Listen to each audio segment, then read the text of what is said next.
My dear, some words slice sharper than silence. And when your own child sends a message like, "Don't come to the wedding," it ain't just rejection.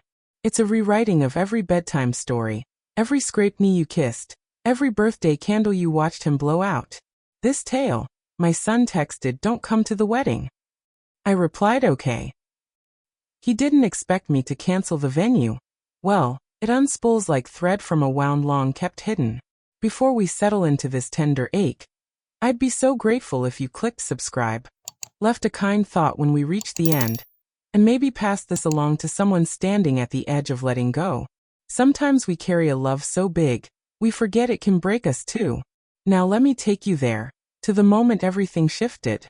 The dress still hung in the back of my closet, ivory lace and dusty blue silk, the very one I wore the day his tiny hand first curled around my pinky finger. I bought it again for his wedding months ahead, imagining how proud I'd feel walking into that chapel, cheeks flushed with joy. But that morning, the phone buzzed with a message so bare, so final, it nearly knocked the wind from me. Don't come to the wedding. No explanation. No greeting. Just 7 words, brittle, heavy, cold.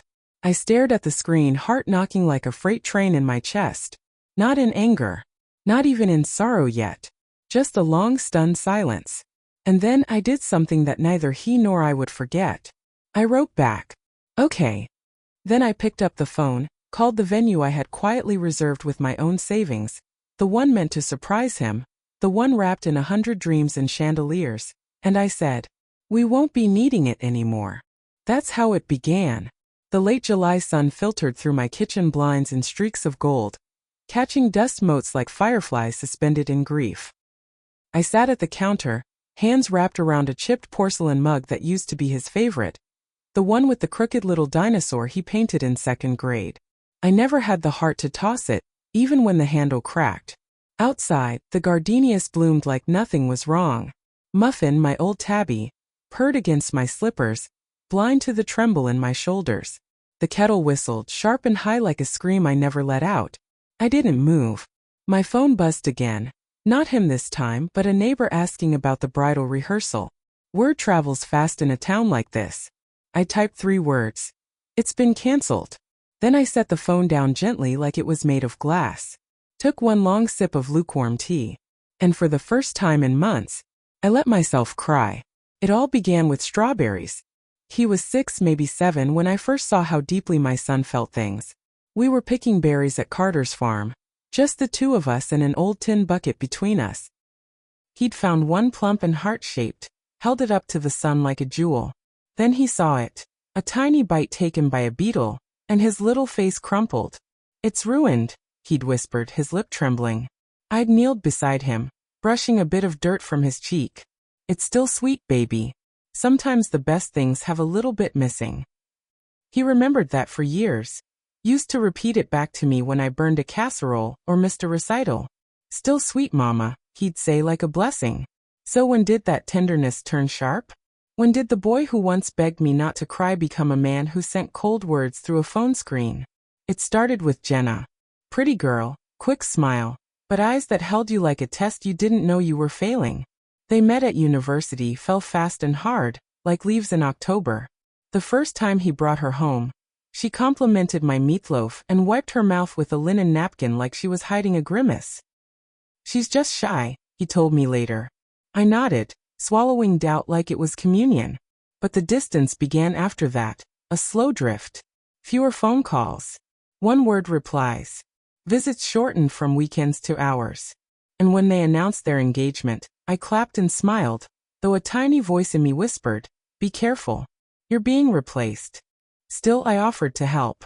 Found a venue just outside town. Soft lighting, river view, bridal suite with tall windows. He didn't ask for it, but I wanted him to know, "You still matter. I still believe in your day." When I sent the contract over, I waited. No thank you. Just a curt, "We'll think about it." Weeks passed. Then came the message. 7 words that undid 30 years of memories in one breath. And now here I was, standing in a quiet house, surrounded by echoes of a boy who used to run barefoot through the garden shouting, "Mama, watch me." I watched. And I waited. But I would not be told where I did and didn't belong. Not by my own child. The morning after his message, I awoke with a tightness in my chest that reminded me of when his daddy passed. Not quite pain, but not far from it either. Grief has 1,000 disguises, my dear. And this one wore the face of my own child. I moved through the day like a ghost woman, brushing crumbs off the table we once gathered around, folding laundry that no longer carried his scent, opening the hall closet just to see if his old denim jacket still hung there. It did. I closed it gently, like closing a chapter. Around noon, I called the venue. It was Susan who answered, sweet woman with silver curls and a voice like morning coffee. She'd helped me reserve the hall quietly months ago, after I'd overheard Jenna saying, "We're not spending good money in that backwater town. Let his mom host a barbecue or something." I didn't want a barbecue. I wanted a day that would show him how proud I was. A place filled with candlelight, music, and family, where he could feel wrapped in something solid and beautiful. "Susan," I said, "we won't be needing the August 14th date after all." She paused. "Is everything all right, Ellie?" I hesitated. No, honey. "But it will be." By nightfall, whispers had reached my friend Helen, who showed up with a casserole and questions dancing in her eyes. "Tell me you're still going," she said, pressing a hand to mine. "He's your son. He's just young." I smiled, thin and weary. "He said don't come. And for once I'm going to listen." She blinked, caught off guard. "But Ellie, what about all the time, the money, the—" "It wasn't about the money," I said, folding a napkin between my fingers. "It was about him knowing I was in his corner. But if he don't want me there, mercy me, I won't go where I'm not wanted." Later that night, I sat by the window, rain beginning to tap soft against the glass like it was apologizing for coming. I thought about all the ways we raise our children, how we braid ourselves into their lives like thread in a quilt, patch by patch. And then one day they pull at the corners. Maybe it starts with a slammed door, a missed call, a "don't worry about it, Mom." But then it's a message, short, sharp, and final. "Don't come." I went to bed early, clutching the embroidered pillow he made in 3rd grade that still smelled faintly of Elmer's glue and crayon. The next day Jenna called. Not my son. Jenna. "Hi, Ellie," she said, her voice clipped and breathless. "I heard. I mean, we didn't think you'd actually cancel the venue." I said nothing for a moment. Then, "Well, darling, I reckon when someone tells you they don't want you at their wedding, they probably don't want your venue either." She let out a little scoff. "That's not what he meant." Then he should have said what he meant. "You're being emotional," she snapped. "It's not about you." Those words. "It's not about you." I'd heard them before, whispered in PTA meetings, muttered in hospital waiting rooms. But mercy me, when it's your own child saying it through the mouth of another, it burns like fire through silk. "No, Jenna," I said quietly. "It was never about me. That's why I stayed quiet. That's why I tried to make things beautiful. That's why I never once asked to be honored. I only wanted to be included." The line went still. Then, barely above a whisper, she said, "He's been struggling. He feels like you judge him." I closed my eyes, leaned my head against the cool window pane. I judged the way he stopped calling. I judged the way he shrunk in your shadow. But I never stopped loving him. Not 1 second. She hung up. I stayed there long after the dial tone faded, listening to the rain return, steady and unbothered by human folly. The phone buzzed again that evening. Another text. This one from him. "You had no right to cancel the venue. I told you not to come, not to ruin things." My hand shook, but I replied anyway. "You're right. I had no right. Just a mother's love and a contract with my name on it. I canceled it not to punish you, but because you already made your choice. I'm just following orders." Silence after that. The kind of silence that presses against the ribs, that makes the air feel heavy. But inside that silence something else stirred. Not anger, not grief. Resolve. I would not chase a seat I was asked to leave. Not even at my son's table. 3 days passed. I didn't hear a word from him. The town, however, had plenty to say. Small towns have memories like old trunks. They keep everything, even what don't belong to them. At the grocery store, Mrs. Langley gave me a look like she'd swallowed a question she wasn't brave enough to ask. At church, someone left a program from another wedding on my pew. Accidentally. And outside the post office, Marcia Brewer leaned over and whispered, "If it was my son, I'd march in there regardless." But I didn't, because there's a dignity in staying put when someone shoves you away. Still, I couldn't shake the weight in my chest. Nights got longer. I kept expecting his voice in the hallway, his coat slung over the banister. I found myself setting an extra plate out of habit. Every time I put it back, I cried. Then came the wedding announcement in the paper. Jenna had gone ahead and found a vineyard venue 2 counties over. I stared at the photo of their faces, smiling under a banner that read, "A New Chapter." I wondered if he'd ever read the chapters one wrote for him, the ones in scraped knees and lullabies, in home-cooked meals and quiet forgiveness. I tore the clipping out and tucked it in my journal, not out of spite but to remember that love, once given, does not vanish. Changes shape. It finds new ways to ache. That Sunday, I walked to the edge of town, past the magnolia trees and down to the lake where he used to fish with his father. I sat on the old wooden bench, smoothing the weathered grain beneath my hand. In the distance, dragonflies skimmed the surface of the water, unbothered by time or memory. It was there, beneath the soft hum of cicadas, that the weight of the years began to throb, the silent sacrifices, the small swallowed pains. Birthdays spent alone. The way he'd forgotten Mother's Day 2 years running. And now this. The final act of absence. I wanted to scream. Not out of rage, but desperation. The kind of howl only a mother knows. The kind made from broken lullabies and unopened letters. Instead, I prayed. Not for him to come back. Not even for understanding. I prayed for the strength to let go with grace. For the wisdom to love him without needing him to love me loud in return. The next day, I opened my email, just routine, checking for a library fundraiser I'd been helping organize, and there it was. Subject: disappointed. My son. The message was short, just like before. You've made this so much harder than it needed to be. I wanted space, not drama. I stared at those words for a long time. Then I clicked reply. And what I wrote? Well, it wasn't short at all. My darling boy, space is a gift I've given you since the moment you left my body. I've stood by while you failed, succeeded, cried, loved, and now, while you marry. I canceled the venue not to spite you, but to honor your request. You said don't come. I listened. I respected your boundary. But do not ask me to make myself invisible, and then be angry when you cannot find me. I will always be here. But I will not beg to be loved.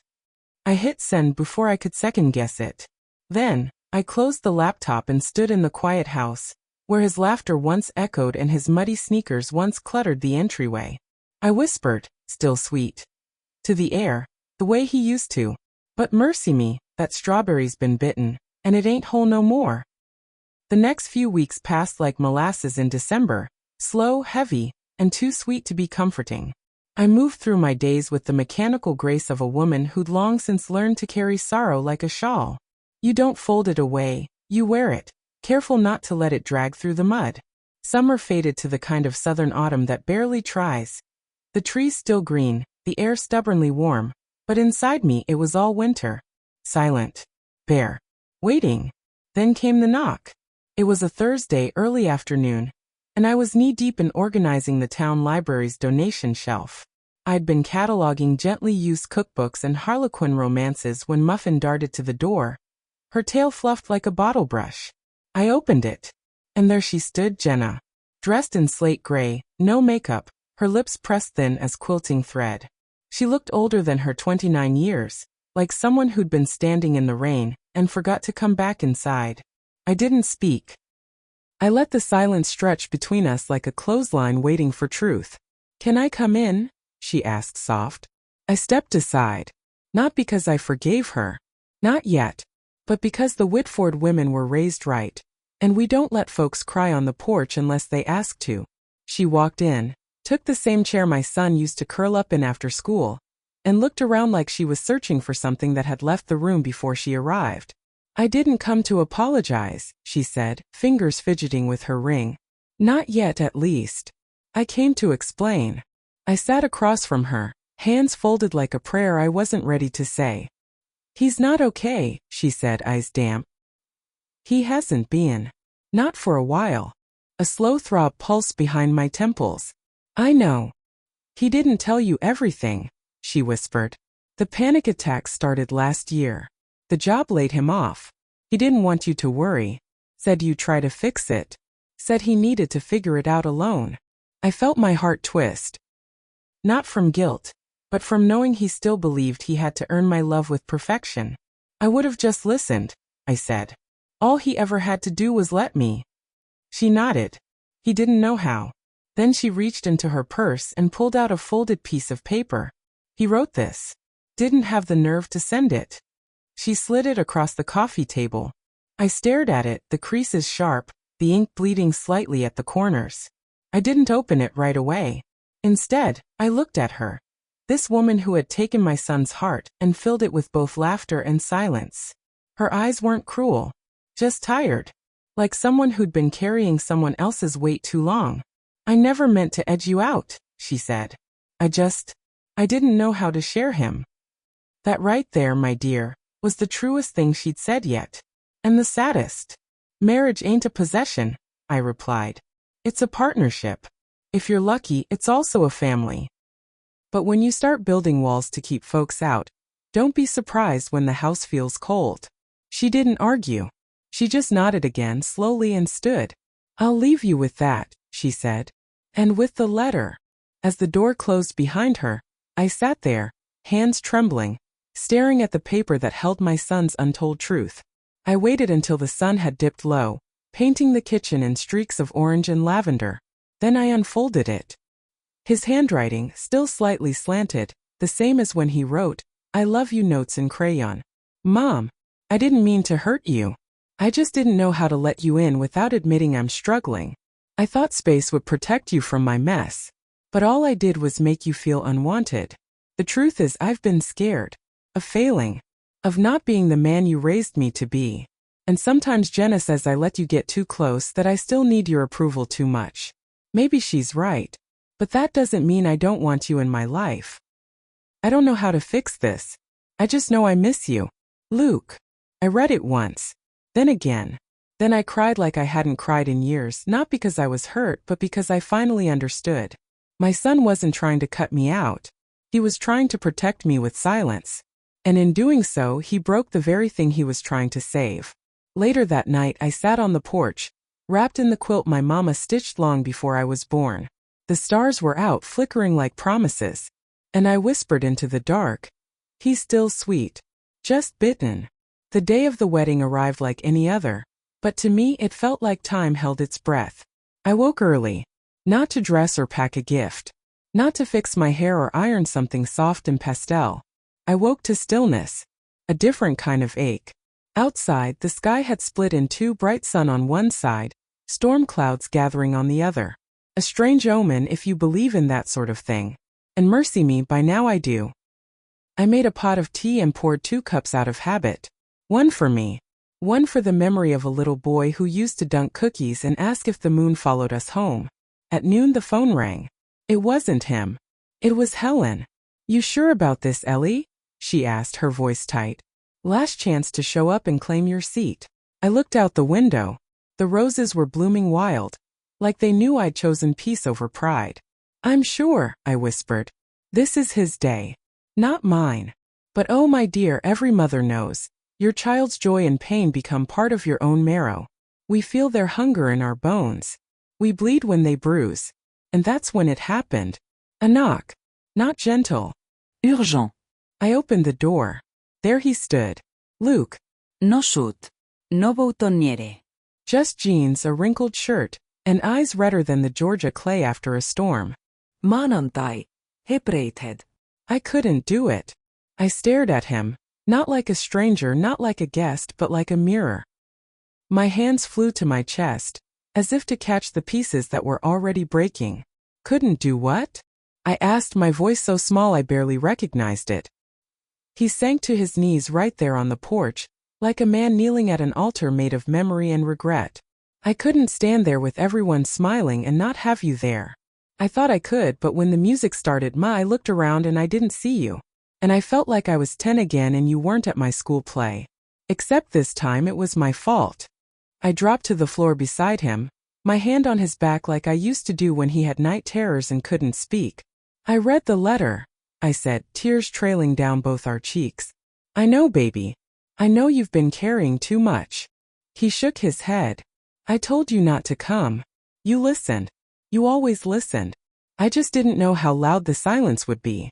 We stayed like that for what felt like hours. My knees went numb. The tea inside had gone cold. I ruined it, he whispered. No, I said. You paused it. There's a difference. He looked up, eyes wide, the weight of 30 years in his gaze. Can we fix it? I brushed his hair back from his forehead, the way I used to after baths, when he smelled like soap and sunshine.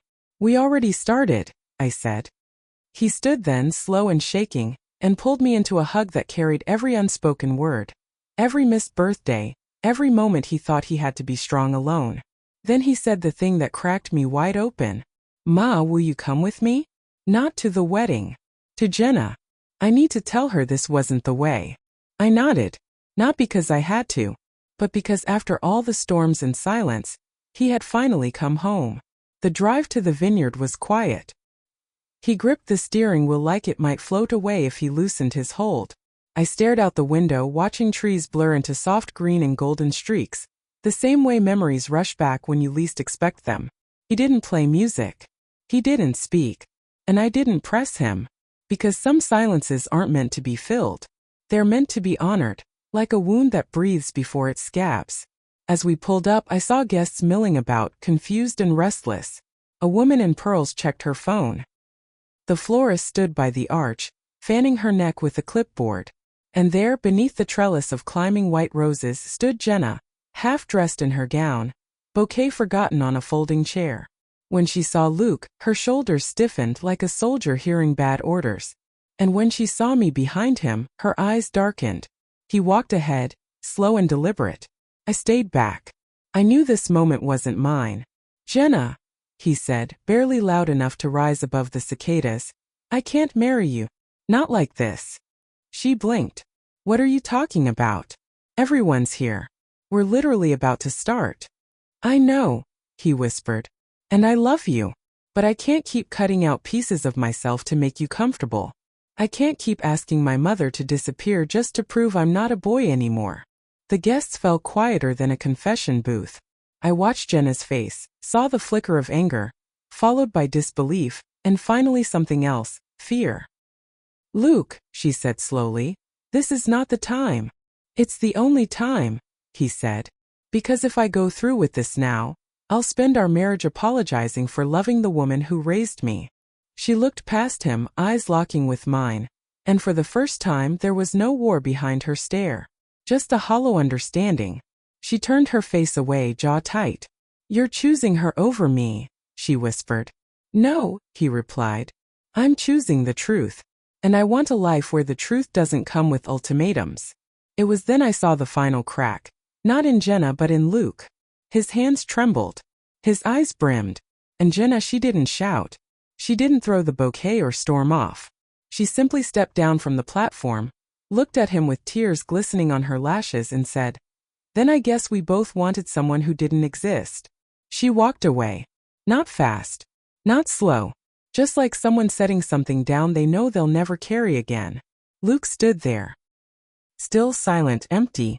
I stepped up beside him, unsure if I should speak. But he turned, wrapped his arms around me like a boy who hadn't hugged his mama in a decade, and whispered through a throat full of heartbreak, I'm so sorry. I held him. Held everything. The shame, the grief, the unraveling. Because that's what mothers do when the trust is broken. We don't rebuild it overnight. We hold the broken pieces until they stop bleeding. And in that vineyard, under a sky that couldn't make up its mind, my son, once so sure he didn't need me, let himself be seen. Fully. Finally. Not as a groom. Not as a rebel. But as my child. The days that followed were the quietest of my life.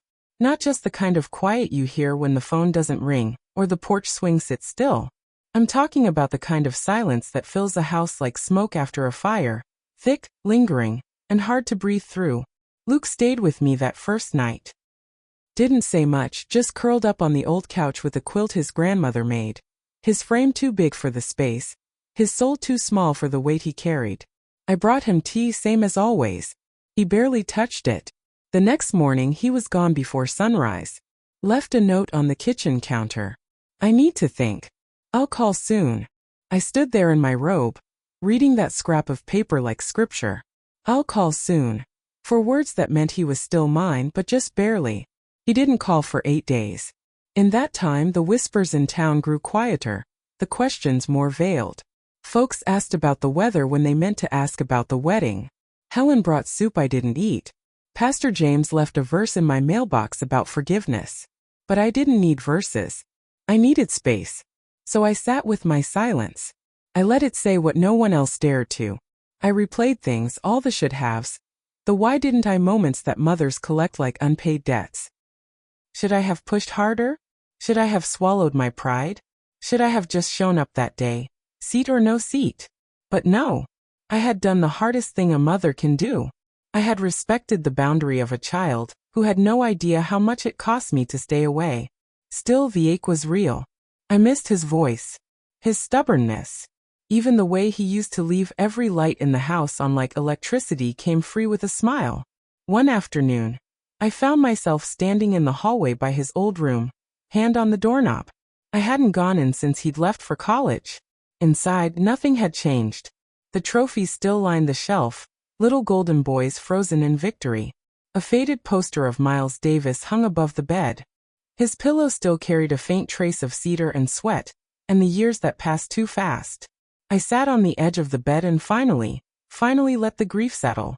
Not just over the wedding, but over the years I'd lost waiting for him to need me again. I whispered into the emptiness, "I'm still here, baby. I've always been." And I prayed, not for him to return, but for him to know I never truly left. The next morning my phone buzzed. One word. Ma. That single word, Ma, stared back at me from the screen, simple as rain, heavy as grief. I touched it like it might fade, read it aloud just to hear it breathe in the air again. Ma. There's something about the way your child says it when they're unsure, softer, unfinished. Not mom. Not mother. Just ma. The word of little boys with scraped knees and bedtime fears. I didn't respond right away. Not out of pride, but because I was afraid I'd say too much. Instead, I closed my eyes and let the weight of that message settle somewhere just behind my ribs. When I did reply, I kept it plain. I'm here. No guilt. No questions. Just the truth. An hour later, the phone rang. His voice was raw, like he'd swallowed too many unsaid things. I've been walking around the lake near campus. Thought I'd go somewhere quiet. I smiled, despite myself. That lake still has the old bench. Yeah, he whispered. Your name's still carved in it. Silence stretched between us, but it wasn't the cold kind anymore. It was like sitting on a porch with someone you love. No words needed, just presence. I don't know how to make this right, he finally said. By not pretending it wasn't broken, I replied. I hurt you. Yes. I didn't mean to, but you did. Another pause. Then, do you think you could ever come back from it? I stood at the kitchen window, watching wind sweep through the rose bushes. The petals fluttered like old secrets finally shaking loose. I've never left, I said gently. You just stopped looking for me. He exhaled hard, like something was cracking open in his chest. I thought I had to be strong alone. That needing you made me weak. Oh, my darling, I said, my voice catching. There is no strength like asking to be held. That night, I sat on my front porch again, wrapped in my mama's quilt, heart raw but finally breathing. I thought about all the years I'd spent waiting for my son to turn around and see me standing there, and how sometimes the turning inward has to come before the reaching out. Some wounds don't close with time. They close when someone says, I see what I did, and I'm sorry. He hadn't said it in full yet. But mercy me, he was trying. And sometimes trying is the bravest kind of love there is. It was the first cool morning of September when the gesture came. The sky had that crisp, blue stillness that only comes after a storm passes. Like the world itself was holding its breath to see what came next. I was watering the gardenias, my slippers damp with dew, when I saw it. A little square envelope tucked in the mailbox, hand-delivered. No stamp. Just my name. Ma. Written in his handwriting. Not rushed. Not rehearsed. I opened it slowly, careful not to tear the edges. Inside was a card, simple ivory, no decoration. But when I flipped it open, something fluttered out. A photo. There we were, me and Luke, taken when he was no more than 7, both of us mid-laugh, frosting on our noses from a birthday cake mishap. I hadn't seen that picture in years. And below it, in his handwriting, "This is the last time I remember feeling safe in the world. I want to feel that way again.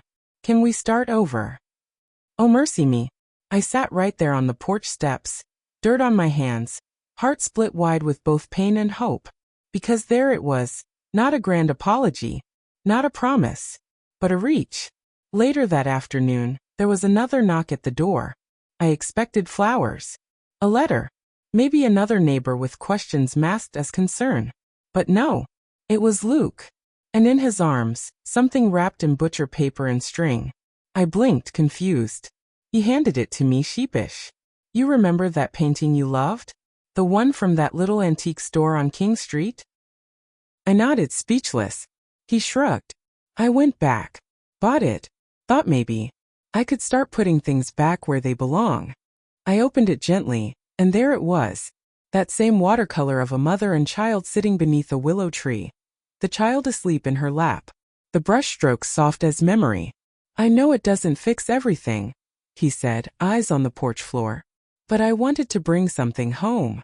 Oh, my dear, what is forgiveness if not the act of letting someone lay a brick where once there was rubble? We didn't hug right then. Didn't cry. We just sat, side by side, watching the sun dip low and the sky turn lavender. And in the silence between us, something sacred began to stitch. Not the past, no. That was gone. But the future? It had just been handed to me, wrapped in string, trembling with hope. Recovery is quiet work, my dear. It doesn't announce itself with fireworks or grand reunions. It happens in the quiet moments. The slow, deliberate repair of what was cracked but not lost. Luke started coming by the house again. Not every day, but enough. At first, he'd stay just long enough for a cup of coffee, both of us dancing around the elephant that used to be a wedding. Then came longer visits, helping me fix the fence gate, trimming the hedges, walking Muffin when my arthritis flared. We didn't talk much about the fallout. We talked around it, like folks who know where the hurt sits but aren't quite ready to press on the bruise. But healing was there. I saw it in the way he started asking questions again. "How's your hip? Did you ever finish that rose embroidery?" And I answered, soft and steady, like a woman who knew how to build trust back with thread and time. One morning, I found him sitting in his old room, holding the Miles Davis poster in his lap. "I used to think growing up meant leaving all this behind," he said. "But now I wonder if it just means figuring out what's worth carrying." I didn't say a word. I just sat beside him, shoulder to shoulder, and let the stillness be our amen. Around the 3rd week, Jenna reached out. Not to him. To me. It was a short email, but one full of clarity. I didn't understand what I was asking him to give up. I thought I was protecting us, but I was just afraid. "Thank you for not fighting me even when I deserved it. I hope someday we can all sit at a table together without ghosts." I replied simply, "That day will come. When we're ready. Until then, grace goes both ways." Luke never asked what she said. I think he knew. And I think he also knew that some conversations belong to women trying to unlearn silence. He got a job offer in Asheville a few days later. A good one. He was nervous. I could tell. "Do you think it's running away?" he asked. "No," I said, smiling gently. "I think it's moving forward. But what if I lose this again? What if I mess it up?" I took his hand, larger than mine now, rougher, older, and said, "Then come home. Not in shame. In need. That's what home is for." We packed a few boxes together, laughing over old yearbooks and forgotten toys. I tucked the watercolor painting into the top of one. He didn't notice. I wanted it to be a surprise. The day he left, he hugged me for real.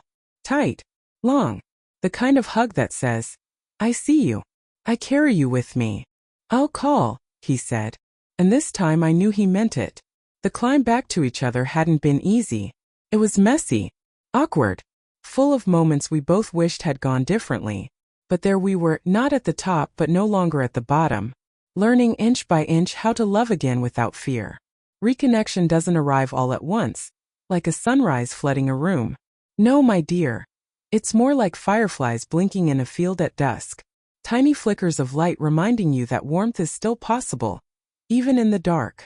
3 weeks after Luke moved to Asheville, my phone rang at 6:12 on a Tuesday morning. "Mornin', Ma," he said, voice laced with sleep and something softer. "Just made coffee. Thought of you." I clutched my robe tighter, heart skipping. "You finally figured out how to work a coffee pot." He chuckled, that laugh I hadn't heard in what felt like 100 yesterdays. "Sort of. I may have burned the first batch." I sipped my own brew, looking out at the dew-drenched lawn. "Still sweet," I whispered, mostly to myself. From that day on, we talked more often. Some calls were 10 minutes. Some went on for hours. We didn't revisit the pain with scalpels, just gently, like turning pages in a fragile book. One night he called and said, "I signed up for therapy." I smiled into the phone. "That's good, baby." "I talked about you," he said. "Oh, about how I thought needing you meant I wasn't grown. But the therapist said maybe that's just what love looks like." Mercy me. That was the moment. Right there. A few days later, a package arrived at my door. Plain box, no return address, but his handwriting on the label. Inside, a frame. The photo he'd sent in the card. Me and him laughing, frosting on our noses, but now with a quote printed beneath it in delicate script. "There's no shame in returning to the arms that first held you." I wept quietly, not because I was sad, but because I was seen. That weekend he came down for a visit. We sat in the backyard, sipping sweet tea, watching muffin chase bugs she'd never catch. "I think I want you to meet someone," he said, glancing sideways. I raised a brow. "Someone from work," he added. "It's not serious, but she listens well. Doesn't mind when I talk about you." I smiled. "That's a good start." He reached into his jacket pocket and pulled out something small. A key. "I made you a copy," he said. "To my new place. You know, in case you ever want to come see the mountains." I held that key like it was gold, because in a way it was. Not just a key to a home. A key back into his life. That evening, as we stood under the porch light, he turned to go, but paused. "Ma." "Yes. Thanks for showing up. Even when I told you not to." I touched his cheek gently. "You're welcome. But let's be real clear. I never really left." The seasons turned slow that year, like even time itself was walking gently. By November, the maples flared red and gold, and the air began to whisper of firewood and memories. I found myself smiling more. Not the polite kind you wear at the grocery store, but the kind that rises warm from the chest without asking permission. Luke came for Thanksgiving. No yene. No knew someone. Just him. He brought a pecan pie from a bakery in Asheville and held it like a peace offering. "I remembered it's your favorite," he said, setting it on the counter with care. I gave him the good knife, the one with the rosewood handle, and he smiled like he understood that gesture for what it was, a quiet trust returning. That evening after dinner we sat by the fireplace, the TV flickering but ignored. Muffin purred on his lap, her old body finally accepting his presence again. She always did carry grudges like a southern auntie. "I talked to Jenna," he said, staring at the fire. I waited. "She's engaged. Someone else." I reached over, rested my hand on his. "And how do you feel?" He shrugged. Like a chapter closed before I understood the plot. I chuckled. "That's most of life, baby." He turned to me, eyes soft. "I've been thinking about what it means to start over. Not just with love. With everything. You don't have to know all the steps," I said. "You just have to take the next one." He nodded, looked down at his lap. "You ever regret not coming to the wedding?" I thought about that. About the dress still hanging in my closet. The venue that never lit its chandeliers. The photo in the hallway of the boy he once was. "No," I said at last. "Because not going made you see what being left out feels like. And sometimes that's the only way folks learn what someone's presence really means." He didn't argue. Just held my hand tighter. We sat in silence after that, the good kind. The kind that hums with mutual knowing. The kind you don't rush. That night, after he left, I opened the little drawer where I keep old letters, dried petals, and the note he once left on the kitchen counter. "I'll call soon." I folded it with care, tucked it beneath the new photo frame he'd given me. Because now, he didn't have to call.